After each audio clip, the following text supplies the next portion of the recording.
Hey everyone, how's it going?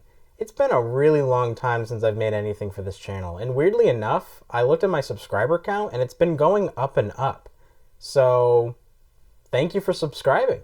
So before I jump into the video and tell you to smash that like button and ring that notification bell, I just wanted to point out that this video was uploaded on February 20th, 2019. Why February 20th is important to me, but also for this year, is that it marks the 10-year anniversary of the Mitch G Films channel.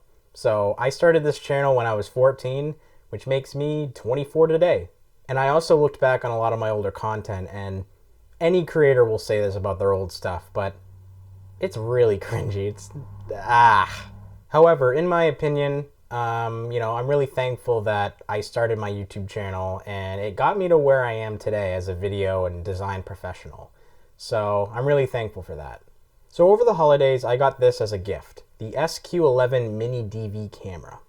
As a filmmaker, I'm always intrigued by film equipment and gear. I could talk about cameras, lenses, microphones, lighting equipment. I could do it all day, every day. And with 2019 here, I want to try to make some more personal projects or more projects outside of work. So I figured, why not make a little review of this tiny camera? I don't know how true I'll hold on to this resolution or whatnot, if you want to call it that, but figured, why not start somewhere? So let's hop into the video. So, this is the SQ11 Mini DV Camera from China. You can go on eBay and find this camera for about $10. When I first saw the box and saw the words Mini DV, I thought, wait, this takes Mini DV tapes? It means digital video, of course, but it's odd to see the words Mini DV today. On the back of the box, we have some relevant parameters, which is just a fancy way to say video specs, I guess. What comes in the box is the little camera itself. You'll also find a plastic mount with screw mounts for mounting as some sort of surveillance camera, and the mounting clip if you want to call it that. A TV out cable that also doubles as the charger, and instructions written in both English and Chinese. Let's take a look at the little camera itself. On the front you'll see these 6 little LEDs. These are used for the camera's infrared night mode, which we'll get into later. On the top you'll see the only 2 buttons to operate the camera, the power button and the mode button, as well as the microphone and an LED indicator, which I'll also get into a little bit later. There are 2 little divots on the top and bottom of the camera, so it can be mounted to the little plastic mount that's included. Other than that, on the side you'll see the micro SD card slot and the mini 8-pin port to charge the camera or plug the camera into a TV or monitor, and the reset port.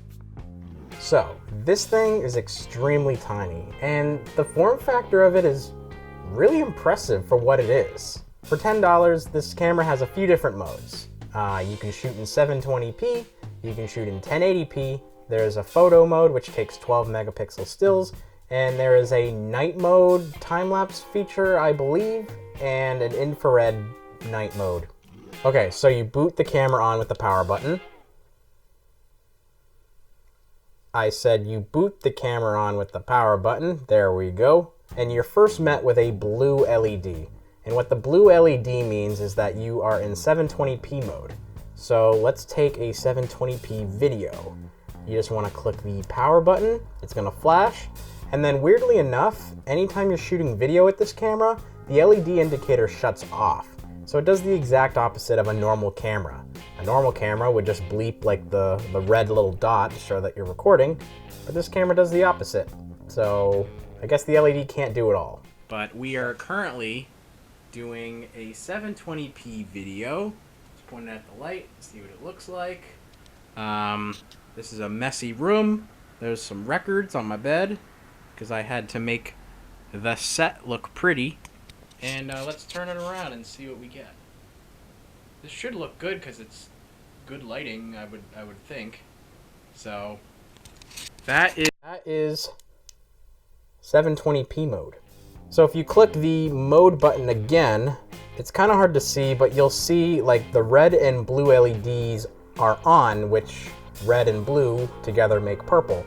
So purple indicates that you are or will be shooting in 1080p mode. So let's try a 1080p. Flashes, it's going away. All right, we are filming in 1080p. Here is the camera. We're gonna point it at the light again. We'll point it at my phone. I don't know what this looks like. And yeah, let's do a video, or let's do a video selfie. There we go. And let's do a toss test.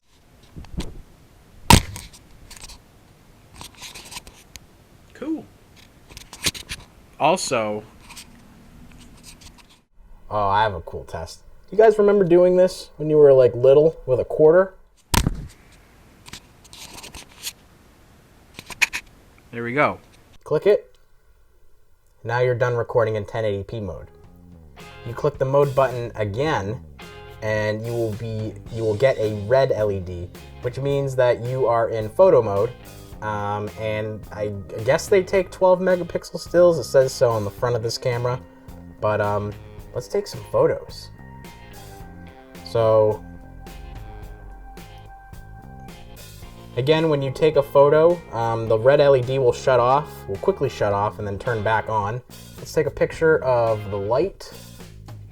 It's very bright. Let's take a picture of the record player. Let's take a picture of over here. Let's take a picture. Let's see what it looks like from my perspective. It's an action camera. All right. Let's take a selfie.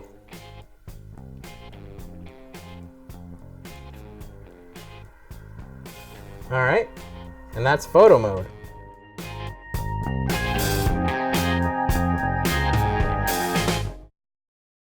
All right, so these are my final thoughts. If I were to give this camera a tagline, it would simply be this: you get what you pay for, and for $10, that's not really much.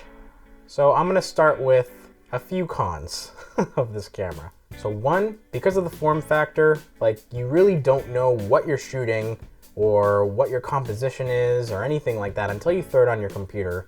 And 10 times out of 10, you're gonna be disappointed with what you capture. Number two, this camera markets itself as an action camera, as seen on the box.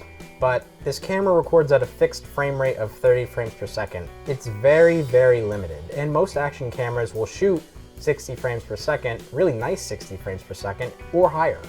So this camera just, caps out at 30 frames per second, and I think for most action, it's really not ideal. Number three, like I've talked about before, when you're shooting video, the LED will just shut off and the camera looks like it's off.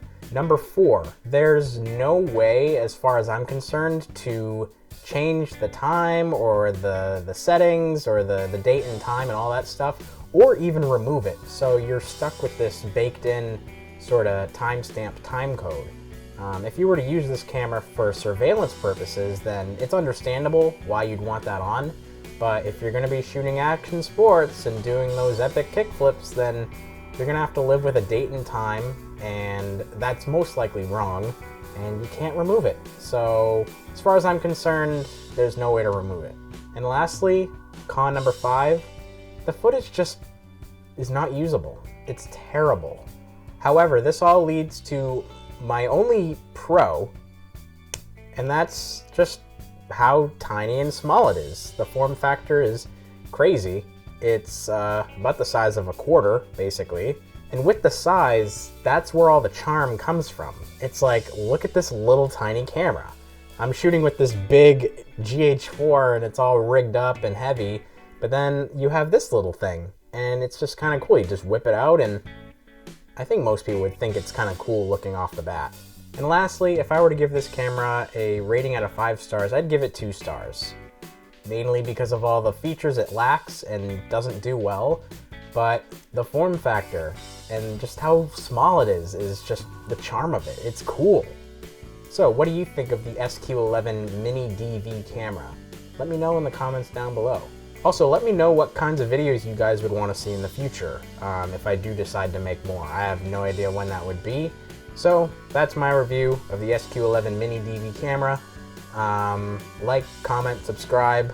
Let me know what you guys think, and I'll see you in the next one. Thanks for watching.